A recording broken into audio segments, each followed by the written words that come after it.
Aujourd'hui on est le 5 mai 2020, donc on peut constater qu'il y a des mortalités comme l'année dernière en fait, même période en 2019. L'année dernière j'avais eu des mortalités à partir de fin avril, début mai. Donc là on est le 5 mai et je viens de constater donc alors ça commence toujours sur les mêmes souches en fait. J'ai conservé les souches pour voir justement ce que ça pouvait donner.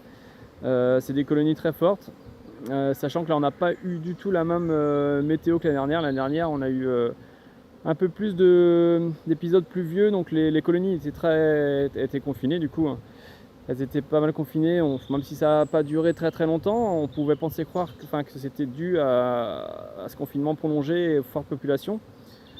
Et là du coup on a la même chose, hein, sur ces colonies là, on va les voir tout de suite, mais c'est quand même assez intriguant, sachant qu'on a eu un printemps là depuis début mars, il a fait très beau, ça s'est enchaîné au niveau des floraisons, il y a une très bonne récolte, elles ont bien produit, pas de soucis sanitaires, le contrôle varroa, enfin les traitements varroa ont été faits, il y a eu le comptage par de chute naturelle du coup pour ajuster aux besoins le traitement, mais voilà, il n'y a rien du tout qui laissait présager qu'on se retrouve face à des mortalités encore cette année.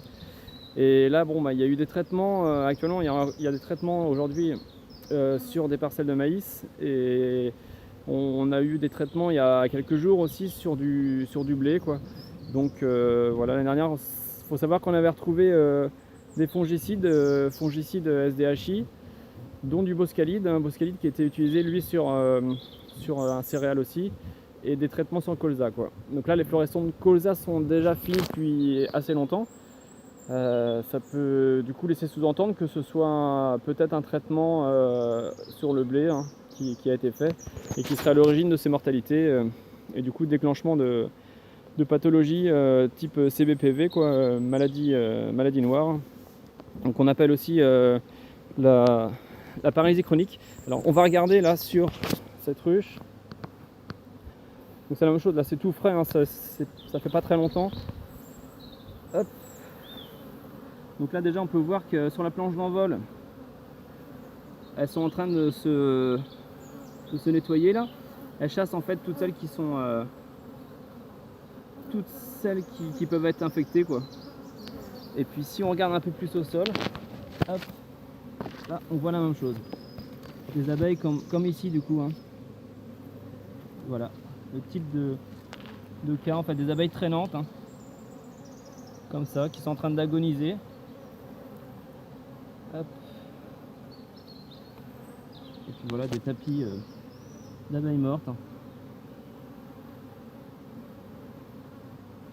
Voilà, des abeilles comme ici qui tremblent.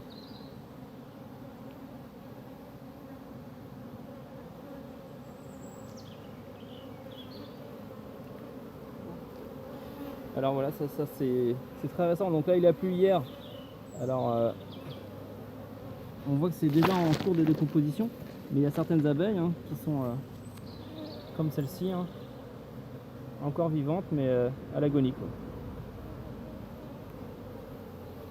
Je sais pas si on voit bien.